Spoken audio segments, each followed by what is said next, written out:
The RV park was in Fort Worth, the George Bush Center in Dallas. So Groucho and I got to experience Friday rush hour traffic in the motorhome, although I've decided every hour is rush hour in Dallas. The Bush Center on the campus of SMU is set in a 15-acre park full of Texas trees and wildflowers. It consists of the George W. Bush Museum as well as the Institute that focuses on policy matters, including strengthening democracy.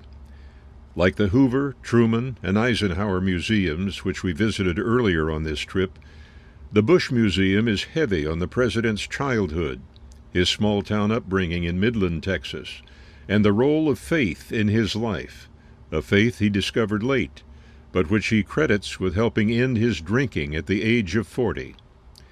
First Lady Laura Bush is represented throughout the museum with photos of her early life with George, and much praise from him in videos, as a guiding and strengthening force in his life and his presidency. The importance of Bush's faith is seen in the motto he adopted as president, "A Charge to Keep." It's from an old Methodist hymn. His goals and accomplishments as president are documented throughout the museum, with an emphasis on education and the No Child Left Behind program, aimed at assuring that all children learn to read. In fact, we all remember that the president was in a classroom reading to children on that fateful September 11th when an aide rushed in and whispered that the World Trade Center was under attack.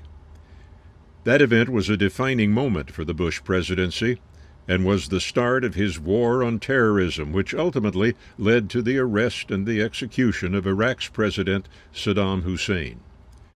There was little about Bush policy failures, the war in Iraq launched on a false premise, the slow and poor response to Hurricane Katrina, and government failures that contributed to the 2008 financial crisis. But I suppose it's not the job of a president to showcase failures in his museum. That's the job of historians and journalists. There are tributes to Bush's father, the first President George Bush, as well as his mother Barbara, both of whom had profound influence upon his life and presidency. There's a statue of both President Bushes in a patio adjoining the museum, and the original notes of the younger Bush's eulogy on the day of his dad's funeral. There's an extensive exhibit about the president's sense of humor, including a video narrated by daughters Jenna and Barbara. He enjoyed the Saturday Night Live skits poking fun at him and sometimes his tortured syntax. He even poked fun at himself. In my sentences, I go where no man has gone before. In retirement, Bush took up painting, primarily in acrylics, and one corridor of the museum is devoted to his works. An entire wing of the museum is dedicated to his passion for sports, especially baseball.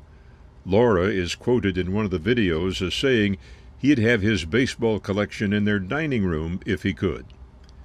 The sports wing also pays tribute to American athletes throughout history who've broken barriers, including Jesse Owens, the black Olympian whose gold medals in 1936 Germany infuriated Hitler.